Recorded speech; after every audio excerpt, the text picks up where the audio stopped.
इधर भारत से दूसरा टेस्ट शुरू होने जा रहा था, उधर बांग्लादेश के खिलाड़ी ने मैच से पहले ही संन्यास ले लिया।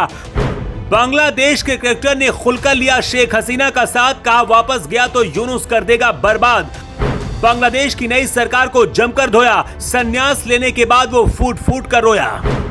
बांग्लादेश की मोहम्मद यूनुस सरकार का डर बांग्लादेश के एक क्रिकेटर पर इस कदर हावी हो गया कि उसने क्रिकेट छोड़ने की कसम खा ली। जी हां, भारत और बांग्लादेश के बीच कानपुर में दूसरा टेस्ट शुरू हो पाता उससे पहले क्रिकेट की सबसे बड़ी ब्रेकिंग न्यूज आ गई। खबर ये कि बांग्लादेश क्रिकेट टीम के स्टार ऑलराउंडर शाकिब अल हसन ने T20 इंटरनेशनल से संन्यास का ऐलान कर दिया है और तब ये भी साफ हो गया है कि कानपुर में भारत के खिलाफ खेले जाने वाला दूसरा टेस्ट मैच शाकिब का आखिरी टेस्ट हो सकता है। और सबसे बड़ी बात ये कि शाकिब के इस फैसले के पीछे डर सबसे बड़ी वजह है, और डर किसी और से नहीं बल्कि अपनी बांग्लादेशी सरकार से है। शाकिब को डर है कि अगर वो मैच के बाद गलती से भी बांग्लादेश चले गए तो वहां शायद वो जिंदगी भर के लिए जेल में डाल दिए जाएंगे। यानी शाकिब अब कानपुर टेस्ट के बाद अपने वतन नहीं लौटेंगे, और अब इसकी वजह भी जान लीजिए। दरअसल शाकिब अल हसन शेख हसीना की पार्टी के सांसद रहे हैं। हसीना को वहां से हटाकर मोहम्मद यूनुस की कार्यवाहक सरकार बनी तो शाकिब के विरुद्ध भी कई केस दर्ज हो गए। शाकिब को डर है कि बांग्लादेश पहुंचते ही उन्हें गिरफ्तार न कर लिया जाए। इतना ही नहीं, शाकिब ने यह भी कह दिया है कि फोन पर और अखबार में जो मैं अपने परिवार और दोस्तों से बांग्लादेश की परिस्थितियों के बारे में सुन रहा हूं उससे मैं बेचैन हूं।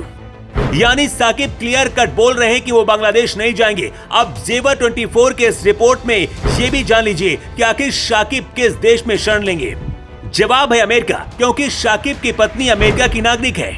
ऐसे में शाकिब भारत से अमेरिका भी जा सकते हैं। शाकिब अल हसन का निकाह उम्मे अहमद शिशी से हुआ है जो अमेरिका में रहती हैं और एक सॉफ्टवेयर इंजीनियर है। पत्नी और बच्चे अमेरिका में रहते हैं।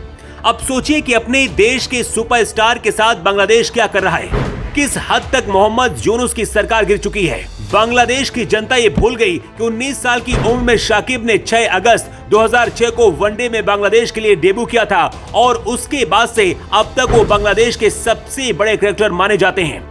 शाकिब अल हसन ने शेख हसीना की पार्टी आवामी लीग की तरफ से साल 2014 में जनवरी में चुनाव लड़ा था और उसमें जीत हासिल की थी, लेकिन अमन के दुश्मनों ने साजिश करके सरकार गिरा दी और शाकिब पर कई मुकदमे लगा दिए। अब आपको शाकिब की कुल कमाई भी बता देते हैं। बांग्लादेश मीडिया के मुताबिक शाकिब अल हसन की कुल नेटवर्थ लगभग 72 मिलियन अमेरिकी डॉलर है, यानी कि 600 करोड़ रुपए से भी ज्यादा। शाकिब को शेख हसीना अपने बेटे जैसा प्यार करती हैं। अक्टूबर 2019 में जब शाकिब अल हसन पर आईसीसी ने 2 बार का बैन लगाया था, तब बांग्लादेश के प्रधानमंत्री रहते हुए शेख हसीना ने शाकिब का बचाव किया था। रिपोर्ट।